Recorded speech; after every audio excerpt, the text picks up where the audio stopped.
welcome back to another segment of the Retirement and Financial Focus. I'm Krista McBeath, and again I am here with Dr. Brown of Elite Chiropractic and Rehab here in Bloomington Normal.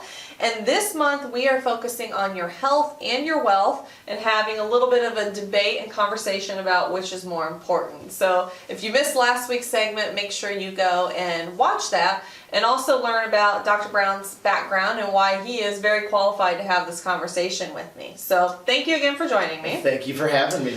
So today we're going to talk about what is maybe the best protection against these costly medical expenses. And we're not talking about insurance here. Right. So let's talk a little bit about how our viewers can protect themselves. Okay, great. Boy, I could talk for an hour on this subject. But all too often, when patients get older and they enter the retirement years, they are on an average of 12 to 14 medications a year. Wow. And a lot of the senior citizens that we see that come in, they're on tons of medications. They're going from doctor visit to doctor visit.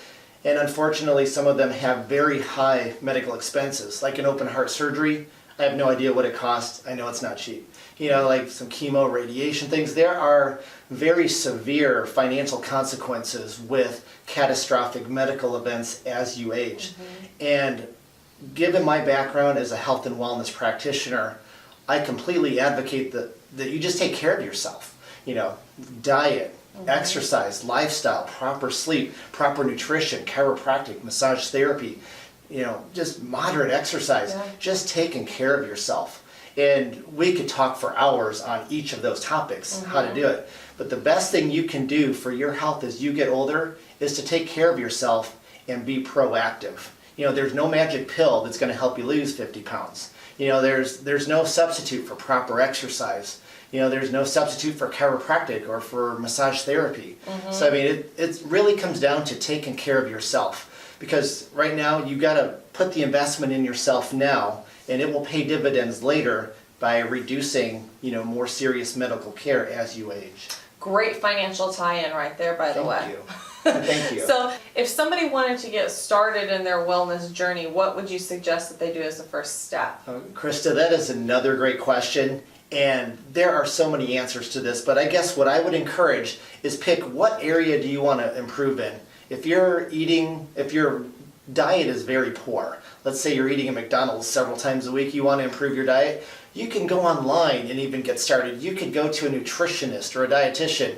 If you're having a lot of arthritis problems and joint achiness and pain, and you want to visit a chiropractor, come to our website and we'll get you started with a free consultation. That website is www.elitechirorehab.com.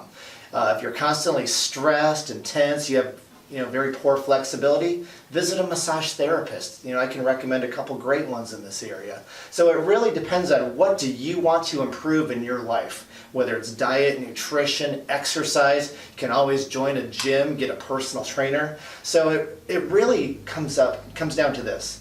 The individual needs to take responsibility for his or her health. And they have to decide, well, what area do I want to improve in? And then you have to go for it. Okay.